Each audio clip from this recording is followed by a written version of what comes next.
ধন্যবাদ মাননীয় স্পিকার। আমরা কার্য উপদেষ্টা কমিটির দ্বিতীয় বৈঠকে অনুরোধ করেছিলাম দুটো জিনিস। একটা হলো 133টা অধ্যাদেশের সবগুলা এখানে আসবে। 2 নম্বর ছিল যে এমনিতে 3 দিন আগে আমাদেরকে ডকুমেন্টসগুলো দেওয়ার কথা।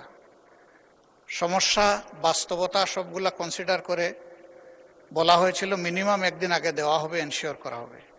তা আমি তো অর্থনীতির ছাত্র না, যার কারণে এতগুলা ডকুমেন্টস এইখানে টেবিলে আসার পরে আমাদেরকে দেওয়া হয়েছে। একদিকে সংসদ চলছে, আরেকদিকে ডকুমেন্টগুলো এখানে রেখে দেওয়া হয়েছে।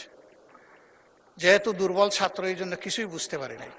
এখন উপরে হাত তুলবো না নিচে নামাবো এটাও বুঝতে পারি। এখন যদি সংসদ সদস্য হিসাবে কিছু না বুঝেই হা বলি, এইটা হবে অপরাধ। যদি না বুঝে নাও বলি, এইটাও হবে অপরাধ। এই জন্য আমরা চুপ থেকেছি মাননীয় স্পিকার। আমাদের অবস্থান এখন তাই। আমি জানি না এখানে বিজ্ঞ সরকারি দলের সম্মানিত সদস্যবৃন্দ যারা আছেন তারা হয়তো সবাই অর্থনীতির ছাত্র এবং খুবই স্মার্ট, খুবই ট্যালেন্টেড স্টুডেন্ট ছিলেন, যার কারণে কাগজ দেখা মাত্র ভিতরে কি আছে তারা হয়তো এটা বুঝে ফেলেছেন। আমরা বুঝতে পারি নাই মাননীয় স্পিকার, এটা আমাদের অক্ষমতা। এখন আমরা কি করব, আমাদেরকে একটু পরামর্শ দেন।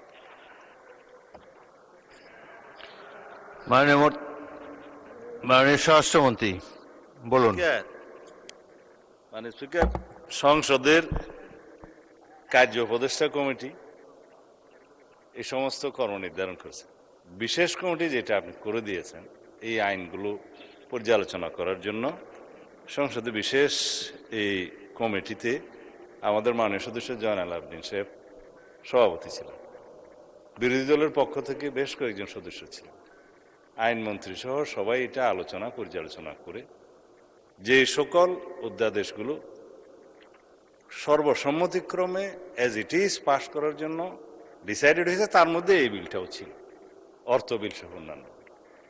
তো আর কিছু বিল নোট অফ ডিসেন্ট ছিল, আলোচনার দাবি রেখেছিলেন বিরোধী দলীয় সদস্যগণ। সেটি ইতিমধ্যে আপনি 2 মিনিটের জায়গায় 10 মিনিট 15 মিনিট যেভাবে আপনি উপযুক্ত মনে করেছেন আলোচনার জন্য দিয়েছেন। তা এখন যদি এই পর্যায়ে বিল পাশ হয়ে যাওয়ার পরে যদি বলে আমি কিছু বুঝিলাম না, এটা মাননীয় স্পিকার দুঃখ হল। যদি আপত্তি দিতেই হতো উত্থাপনের পর, তারপরে সেকেন্ড রিডিং এ বিবেচনার সময়। তো সেই জন্য আমি ধন্যবাদ জানাই মাননীয় বিরোধী দলীয় নেতাকে, মাননীয় সকল বিরোধী দলীয় সংসদ সদস্যদের যে আপনারা যথেষ্ট সহযোগিতা করেছেন। হাও বুঝে দিয়েছেন, নাও বুঝে দিয়েছেন। এই অপরিসীম সহযোগিতার জন্য সরকারি দলের পক্ষ থেকে আপনাদেরকে ধন্যবাদ জানাচ্ছি।